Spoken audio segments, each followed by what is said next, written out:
Hello students, welcome back to study live with Raunak. चलिए शुरुआत करेंगे हम आज के अपने करंट अफेयर के सेशन की। साथ ही आज इतिहास में घटित हुई जो प्रमुख घटनाओं उन पर भी नज़र डालेंगे। किन प्रमुख व्यक्तियों का आज के दिन जन्म हुआ है और किन का निधन हुआ है ये भी जानेंगे। लेकिन उससे पहले हम रिवीजन करेंगे 31 अक्टूबर करंट अफेयर के प्रमुख क्वेश्चंस का वन लाइनर के साथ। चैनल पे नए हैं तो प्लीज़ चैनल को सब्सक्राइब कर लीजिए। यहाँ आपको डेली करंट अफेयर के साथ साथ जीके के मॉक टेस्ट भी प्रोवाइड कराए जाते हैं। तो चलिए देखते हैं पहला प्रश्न क्या था आपका कल का पहला प्रश्न था, स्टेट बैंक ऑफ इंडिया ने किसे अपना नया ब्रांड एम्बेसडर नियुक्त किया है? तो ये नियुक्त किया गया है क्रिकेटर महेंद्र सिंह धोनी को। ठीक है, महेंद्र सिंह धोनी को स्टेट बैंक ऑफ इंडिया ने अपना नया ब्रांड एम्बेसडर नियुक्त किया गया है। अगला प्रश्न था आपका, चौथे एशियाई पैरा खेलों में भारत ने कुल कितने पदक जीते हैं? अभी जो हाल ही में खेल संपन्न हुए हैं चीन के होंगजू में, वहाँ पे भारत ने कुल 111 पदक अपने नाम किए हैं, जिसमें आपको 29 स्वर्ण पदक हैं, 31 आपके रजत पदक हैं और 51 आपके कांस्य पदक हैं।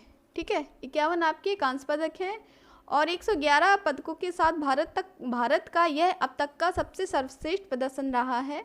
पिछले जो 2018 में खेल हुए थे एशियाई पैरा खेल इंडोनेशिया में, उसमें भारत ने कुल 72 पदक अपने नाम किए तो, और इस बार कुल 111 पदक भारत ने अपने नाम किए हैं। अगला प्रश्न था, भारतीय अर्थशास्त्र और संबंध विज्ञान संघ के चौथे वार्षिक सम्मेलन का आयोजन कहाँ किया गया? तो ये किया गया है श्रीनगर में। ठीक है, कहाँ पर? श्रीनगर में ये चौथे वार्षिक सम्मेलन का आयोजन किया गया है। अगला प्रश्न था आपका, फाइनेंशियल एक्शन टास्क फोर्स ने हाल ही में किस देश को अपनी ग्रे लिस्ट से हटाया है? तो ये हटाया है अल्बानिया। ठीक है, किसे हटाया है? अल्बानिया को फाइनेंशियल एक्शन टास्क फोर्स ने हाल ही में ग्रे लिस्ट से हटाया है। अगला प्रश्न था आपका, एशियाई शूटिंग चैंपियनशिप में किसे भारतीय शूटर ने भारत के लिए 11वां पेरिस ओलंपिक कोटा हासिल किया है? तो ये किया है मनु भाकर ने। ठीक है, भारतीय शूटर हैं मनु भाकर, इन्होंने भारत के लिए 11वां पेरिस ओलंपिक कोटा हासिल किया है। अगला प्रश्न है आपका, ब्यूटी वर्ल्ड मिडिल ईस्ट 2023 की मेजबानी कौन सा शहर करेगा? तो ये है आपका दुबई। ठीक है, दुबई जो है वो ब्यूटी वर्ल्ड मिडिल ईस्ट 2023 की मेजबानी करेगा। और नेक्स्ट क्वेश्चन था आपका, जलवायु परिवर्तन विशेषज्ञ प्रोफेसर सलीम उल हक का निधन हो गया, वह किस देश के निवासी थे? तो वो थे आपके बांग्लादेश के निवासी थे। ठीक है, कहाँ के निवासी थे? बांग्लादेश के निवासी थे सलीम उल हक, जिनका हाल ही में निधन हो गया है। वे जलवायु परिवर्तन विशेषज्ञ प्रोफेसर भी थे। अगला प्रश्न था आपका, अमेरिकी कनाडाई एक्टर कौन थे जिनका हाल ही में निधन हो गया? तो वो थे मैथ्यू पेरी। ठीक है, मैथ्यू पेरी हैं जिनका हाल ही में निधन हो गया था। नेक्स्ट क्वेश्चन था आपका, अगरतला अखौरा रेल परियोजना भारत को किस देश से संबंधित है? भारत के किस देश से संबंधित है? ठीक है, तो ये है आप बांग्लादेश। ठीक है, भारत और बांग्लादेश से संबंधित है अगरतला अखौरा रेल परियोजना। नेक्स्ट क्वेश्चन था, राष्ट्रीय एकता दिवस प्रतिवर्ष कब मनाया जाता है? तो ये आपका मनाया जाता है 31 अक्टूबर, यानी कल मनाया गया था सरदार वल्लभ भाई पटेल की जन्म दिवस पर। ठीक है, सरदार वल्लभ भाई पटेल जो कि भारत के प्रथम गृह मंत्री भी थे, उनके जन्म दिवस पे राष्ट्रीय एकता दिवस मनाया जाता है। 31 अक्टूबर 1875 ईस्वी में इनका जन्म हुआ था। ठीक है, और अब शुरुआत करेंगे हम आज के अपने करंट अफेयर के सेशन का, यानी 1 नवंबर करंट अफेयर के फर्स्ट क्वेश्चन लेंगे। वर्ष 2023 के प्रतिष्ठित बैलन डी और अवार्ड से किसे सम्मानित किया गया है? आज का आपका पहला क्वेश्चन ये है। Emiliano Martinez, Lionel Messi, Erling Haaland, Vinicius Junior, तो ये आपको सम्मानित किया गया है 2023 के प्रतिष्ठित बैलन डी अवार्ड से लियोन मेसी को। ठीक है, ऑप्शन नंबर बी आपका राइट है। लियोनेल मेसी को 2023 के प्रतिष्ठित बैलन डी और अवार्ड से सम्मानित किया गया है। आइए कुछ महत्वपूर्ण बिंदु जान लें। फुटबॉल के दिग्गज खिलाड़ी लियोनेल मेसी को वर्ष 2023 के प्रतिष्ठित बैलन डी और अवार्ड से सम्मानित किया गया है। ठीक है, किसे? लियोनेल मेसी को।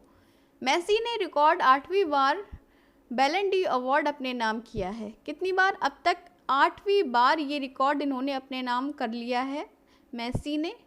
और इस साल का जो अवार्ड है वो 8वीं बार अपने नाम किया है। 67वें बैलन डी ओर पुरस्कार का आयोजन फ्रांस के पेरिस थिएटर डू चैटलेट में आयोजित किया गया। ठीक है, अगर आपसे पूछे कि इसका आयोजन कहाँ किया गया था, 67वें बैलन डी ओर पुरस्कार का आयोजन तो फ्रांस के पेरिस में थिएटर डू चैटलेट में आयोजित किया गया था। कहाँ पर? थिएटर डू चैटलेट में आयोजित किया गया था। बैलन डी ओर एक वार्षिक पुरस्कार है जो फ्रांस फुटबॉल द्वारा प्रस्तुत किया जाता है। किसके द्वारा? फ्रांस फुटबॉल के द्वारा प्रस्तुत किया जाता है बैलन डी ओर। अगला प्रश्न है, गोवा में 37वें राष्ट्रीय खेलों में महिलाओं की 20 किलोमीटर रेस वॉक में नया राष्ट्रीय रिकॉर्ड किसने बनाया है? प्रियंका गोस्वामी, अदिति सिन्हा, आकांक्षा सिन्हा या रूपाली सिन्हा? तो ये रिकॉर्ड बनाया है, ऑप्शन नंबर ए आपका राइट है, प्रियंका गोस्वामी ने। ठीक है, इसके द्वारा ये रिकॉर्ड बनाया गया है 20 किलोमीटर रेस में, तो ये बनाया गया है प्रियंका गोस्वामी द्वारा। महत्वपूर्ण बिंदु है इसके, उत्तर प्रदेश की है ये प्रियंका गोस्वामी। कहाँ की है? उत्तर प्रदेश की प्रियंका गोस्वामी में गोवा में जो 37वें राष्ट्रीय खेल हो रहे हैं महिलाओं की 20 किलोमीटर रेस में उन्होंने राष्ट्रीय रिकॉर्ड बनाया है। उन्होंने ये रेस 1 घंटे 36 मिनट और 35 सेकेंड में पूरी की है। कितने टाइम में उन्होंने रेस पूरी की है? 1 घंटे 36 मिनट और 35 सेकेंड में रेस को पूरा करके 20 किलोमीटर रेस वॉक में राष्ट्रीय रिकॉर्ड बनाया है। किसने? उत्तर प्रदेश की हैं ये, ध्यान रखिएगा, प्रियंका गोस्वामी। महाराष्ट्र के तेजस अशोक सिरसे ने पुरुषों की 110 मीटर बाधा दौड़ को 13.80 सेकेंड में पूरा करके एक नया राष्ट्रीय खेल रिकॉर्ड बनाया। ये भी एक प्रश्न है आपका। महाराष्ट्र के हैं तेजस अशोक सिरसे, उन्होंने पुरुषों की 110 मीटर बाधा दौड़ को मात्र 13.80 सेकेंड में पूरा करके नया राष्ट्रीय खेल रिकॉर्ड बनाया है। अगला प्रश्न है आपका, इंटरनेशनल क्रिकेट में 18,000 रन पूरे करने वाले 5वें भारतीय बल्लेबाज कौन बने हैं? तो ये बने हैं आपके विराट कोहली, रोहित शर्मा, केएल राहुल या हार्दिक पांड्या। तो ऑप्शन पर भी आपका राइट हो जाएगा, रोहित शर्मा भारतीय कप्तान हैं जो वर्ल्ड कप के अभी चल रहे हैं। इन्होंने 18,000 रन पूरे करने वाले ये 5वें भारतीय बल्लेबाज बन गए हैं। महत्वपूर्ण बिंदु है आपके, वनडे विश्व कप 2023 के 29वें मैच में भारत के कप्तान रोहित शर्मा ने एक बड़ी उपलब्धि हासिल की है। कब? अभी जो हाल ही में 29वां मैच हुआ है भारत का वर्ल्ड कप में, उसमें उन्होंने ये उपलब्धि हासिल की है। वह इंटरनेशनल क्रिकेट में 18,000 रन पूरे करने वाले 5वें भारतीय बल्लेबाज बन गए हैं। ठीक है, और दुनिया के 20वें, भारत के 5वें बल्लेबाज हैं और दुनिया के 20वें बल्लेबाज हैं जो 18,000 रन पूरे करने वाले इंटरनेशनल क्रिकेट में बन गए हैं।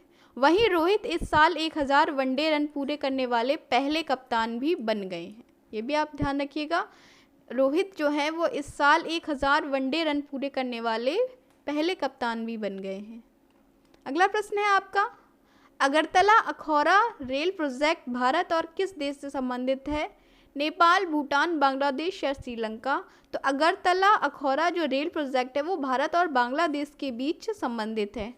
ठीक है, किसके बीच? भारत और बांग्लादेश के बीच संबंधित है। अगला प्रश्न है आपका, अगरतला अखौरा रेल प्रोजेक्ट भारत और बांग्लादेश, महत्वपूर्ण बिंदु है इसके, अगरतला अखौरा रेल प्रोजेक्ट भारत और बांग्लादेश के बीच एक रेलवे लिंक प्रोजेक्ट है जिसे प्रधानमंत्री नरेंद्र मोदी और बांग्लादेश के प्रधानमंत्री शेख हसीना, ठीक है, आप ध्यान रखिएगा, बांग्लादेश के प्रधानमंत्री कौन है? Sheikh Hasina, cross border railway परियोजना का संयुक्त रूप से उद्घाटन करेंगे। कौन कौन करेंगे? भारत के जो प्रधानमंत्री हैं नरेंद्र मोदी, इनके द्वारा, और बांग्लादेश के प्रधानमंत्री हैं शेख हसीना, इनके द्वारा रेलवे परियोजना का संयुक्त रूप से उद्घाटन किया जाएगा। ठीक है, यह रेलवे लिंक प्रोजेक्ट दोनों देशों के बीच व्यापार को बढ़ावा देगा।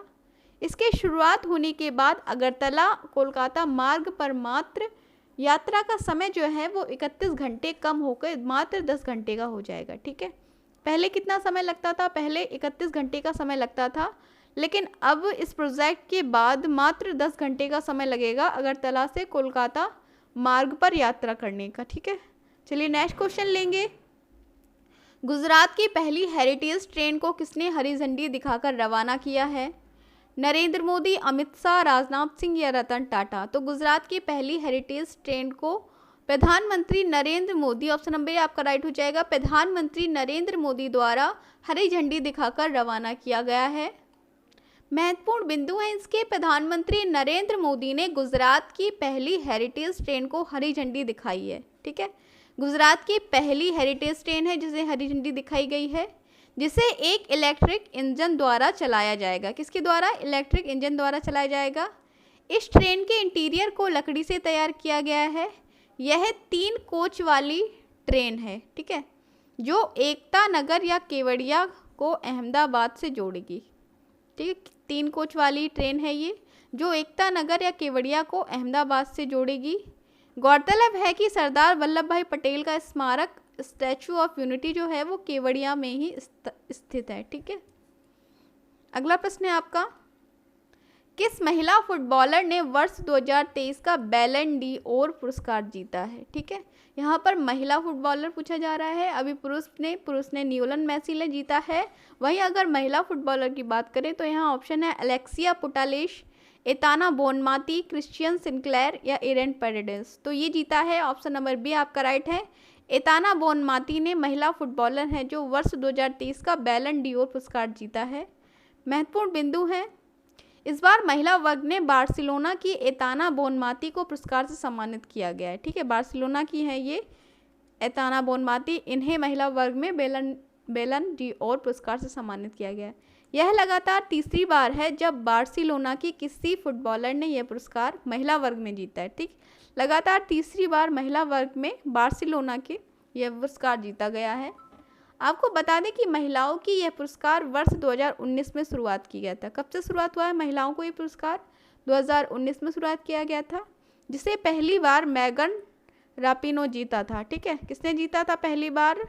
2019 में जब इस पुरस्कार की शुरुआत की गई थी तब पहली बार मेगन रापिनो ने ये पुरस्कार जीता था। नेक्स्ट क्वेश्चन है आपका, 1 नवंबर को निम्न में किस राज्य का स्थापना दिवस मनाया जाता है? मध्य प्रदेश, असम, बिहार या उड़ीसा? तो ऑप्शन नंबर ए आपका राइट हो जाएगा, मध्य प्रदेश। आज ही के दिन 1 नवंबर को मध्य प्रदेश राज्य की स्थापना हुई थी, इस कारण आज के दिन 1 नवंबर को राज्य की स्थापना दिवस मनाया जाता है। मध्य प्रदेश 1 नवंबर को अपना स्थापना दिवस मना रहा है। सन 1956 में राज्यों के पुनर्गठन के फलस्वरूप 1 नवंबर 1956 को नया राज्य मध्य प्रदेश अस्तित्व में आया था। ठीक है, कौन सा राज्य? 1 नवंबर 1956 को मध्य प्रदेश नया राज्य अस्तित्व में आया था। और 31 अक्टूबर को मध्य प्रदेश का विभाजन करके 1 नवंबर 2000 को देश के 26वें राज्य के रूप में छत्तीसगढ़ का गठन किया गया। कब? अगर आपसे क्वेश्चन में पूछा छत्तीसगढ़ का गठन कब हुआ तो 1 नवंबर 2000। ठीक है, 1 नवंबर 2000 को छत्तीसगढ़ का गठन किया, जो 26वें राज्य के रूप में गठन में आया था। देश का हृदय मध्य प्रदेश अपने प्राकृतिक क्षेत्रों से लेकर इतिहास के कई महत्वपूर्ण हिस्सों को अपने में समाये हुए है। एक क्वेश्चन आपसे ये भी पूछता है कि देश का हृदय किसे कहा जाता है? तो ये मध्य प्रदेश को कहा जाता है। ठीक है, मध्य प्रदेश जो है वो देश का हृदय कहलाता है, क्योंकि ये हमारे देश के बिल्कुल मध्य में स्थित है। यहाँ के जंगलों में देश में सबसे ज़्यादा बाघ हैं। इसे टाइगर प्रदेश भी कहते हैं। ठीक है, टाइगर रिजर्व प्रदेश भी कहते हैं, क्योंकि यहाँ पर सबसे ज़्यादा बाघ हैं, तथा यहाँ पर वनों का प्रतिशत जो है वो भी काफ़ी अधिक है। साथ में सांची और खजुराहो जैसे प्रसिद्ध ऐतिहासिक स्मारक हैं, जिसमें काफ़ी इतिहास समाया हुआ है। ठीक है, क्या क्या है यहाँ पर? सांची और खजुराहो प्रसिद्ध ऐतिहासिक इमारत है, जहाँ पर इतिहास में विभिन्न चीज़ें जो हैं वो समाई हुई हैं मध्य प्रदेश में। वहीं बात करें इसके अलावा और किन राज्यों का गठन हुआ था, तो 7 भारतीय राज्य 1 नवंबर को गठन हुआ था। 7 मध्य प्रदेश के साथ साथ 6 और राज्य भी हैं जो 1 नवंबर को अपना स्थापना दिवस मनाते हैं। कौन कौन से हैं वो राज्य? आंध्र प्रदेश है आपका, आंध्र प्रदेश का गठन भी 1 नवंबर को हुआ था। साथ ही साथ छत्तीसगढ़, हरियाणा, कर्नाटक, केरल, मध्य प्रदेश और पंजाब, इन 6 राज्यों मध्य प्रदेश के साथ साथ मतलब टोटल 7 राज्य जो हैं वो अपना स्थापना दिवस 1 नवंबर को मनाते हैं, यानी आज ही के दिन इन राज्यों की स्थापना हुई थी। ठीक है, चलिए अब नज़र डालेंगे हम 1 नवंबर की ऐतिहासिक घटनाओं पर कि आज के दिन इतिहास में कौन सी घटनाएं घटित हुई थी। तो पहला आप है आपका पॉइंट, ब्रिटेन के उपनिवेशों में 1765 में स्टैम्प एक्ट लागू किया गया था। ठीक है, 1 नवंबर 1765 में स्टैम्प एक्ट को लागू किया गया था ब्रिटेन में। नेक्स्ट है आपका जॉन एडम्स 1800 में व्हाइट हाउस में रहने वाले अमेरिका के पहले राष्ट्रपति बने थे। कौन? जॉन एडम्स, 1 नवंबर 1800 में। नेक्स्ट है आपका कलकत्ता में ट्राम सेवा सियालदा तथा अर्मेनिया घाट के बीच 1881 में शुरुआत हुई। 1 नवंबर 1881 में कलकत्ता में जो ट्राम सेवा चलाई गई थी उसकी शुरुआत सियालदाह तथा अर्मेनिया घाट के बीच शुरुआत की गई आज ही के दिन। नेक्स्ट है आपका द्वितीय विश्व युद्ध के दौरान 1994 में ब्रिटेन की सेना जो है वो नीदरलैंड के वॉलचेरेन पहुंची थी। ठीक है, द्वितीय विश्व युद्ध के दौरान 1944 में ब्रिटेन की सेना नीदरलैंड के वॉलचेरेन पहुंची थी आज ही के दिन। नेक्स्ट है आपका पश्चिम जर्मनी के राज्य निदरसचेन का गठन 1946 में किया गया था। पश्चिम जर्मनी का एक राज्य है निदरसचेन, उसका गठन भी आज ही के दिन 1946 में किया गया था। वहीं भारत में पहला भाप इंजन चितरंजन रेल खाने में आज ही के दिन बनाया गया था। ये इंपॉर्टेंट है इसलिए ध्यान रखिएगा। ठीक है, कई बार आपसे पूछा भी जाएगा एग्जाम में। भारत में पहला भाप इंजन चितरंजन रेल के खाने में आज ही के दिन बनाया गया था। नेक्स्ट है आपका जय नारायण ने 1952 में राजस्थान के मुख्यमंत्री का पदभार ग्रहण किया था। ठीक है, कब? 1 नवंबर 1952 में जय नारायण ने राजस्थान के मुख्यमंत्री का पदभार ग्रहण किया था। आगे देखेंगे तत्कालीन सोवियत संघ ने 1958 में 1 नवंबर 1958 में परमाणु परीक्षण किया था। ठीक है, तत्कालीन सोवियत संघ यानी जो अब रूस के नाम से जाना जाता है, उसने 1 नवंबर 1958 में परमाणु परीक्षण किया था। ये महत्वपूर्ण पॉइंट है। भारत की तत्कालीन प्रधानमंत्री इंदिरा गांधी की हत्या जो कि 31 अक्टूबर को कर दी गई थी, उसके बाद 1984 1 नवंबर 1984 में ही देश में सिख विरोधी दंगे भड़क गए थे। ठीक है, जिसके बाद आपातकाल लग गया था। इंदिरा गांधी की मृत्यु के बाद इनकी मृत्यु इन्हीं के अंगरक्षक के द्वारा गोली मारकर कर दी गई थी। भारत की तत्कालीन प्रधानमंत्री थी इंदिरा गांधी 1984 में। ठीक है, अब जानेंगे हम 1 नवंबर को जन्मे प्रसिद्ध व्यक्तियों के बारे में। किन व्यक्तियों का आज के दिन जन्म हुआ था?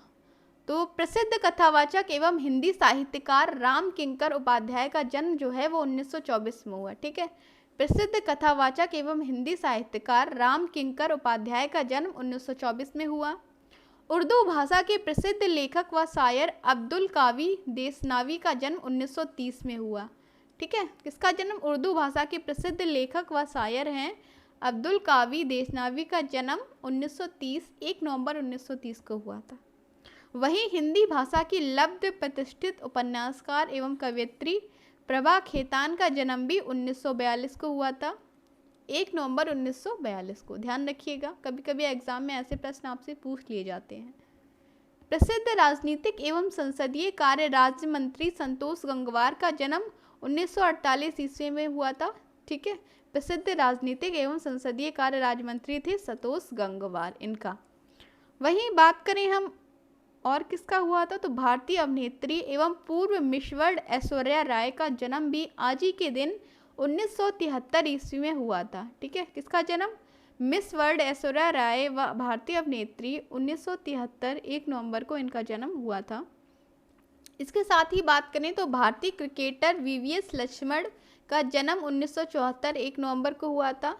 वहीं अभिनेत्री पद्मिनी कोल्हापुरी का जन्म भी 1 नवंबर 1965 को हुआ था। ठीक है, चलिए अब जानते हैं हम कि निधन किसका हुआ था आज ही के दिन। तो 1 नवंबर को हुए प्रसिद्ध व्यक्तियों के निधन के बारे में बात करें तो आज के दिन भारत के प्रमुख स्वतंत्रता सेनानियों में से एक हैं दामोदर मेनन। ठीक है, एक प्रमुख व्यक्ति हैं, प्रमुख स्वतंत्रता सेनानी हैं दामोदर मेनन। इनका आज के दिन निधन हो गया था 1980 में। 1 नवंबर 1980 को भारत के प्रमुख स्वतंत्रता सेनानियों में से दामोदर मेनन का निधन हो गया था। ठीक है, तो फ्रेंड्स ये थे आज के आपके करंट अफेयर का सेशन, महत्वपूर्ण घटनाएं जो इतिहास में घटित हुई थी एवं किसका आज जन्म और निधन हुआ था, इसके विषय में भी हमने आपको बताया है, जो कि आपके एग्जाम में कभी भी कुछ भी पूछ जा सकता है, इसलिए सारा डिटेल्स मैंने आपको बताई है। सेशन पसंद आया हो तो प्लीज़ एक लाइक ज़रूर करिएगा। चैनल पे नए हैं तो चैनल को सब्सक्राइब कर लीजिए डेली करंट अफेयर्स व इतिहास से जुड़ी घटनाओं को पाने के लिए। ठीक है, तो फिर मिलते हैं एक नई वीडियो के साथ। तब तक के लिए आप अपना ख्याल रखिए। Take care and good bye.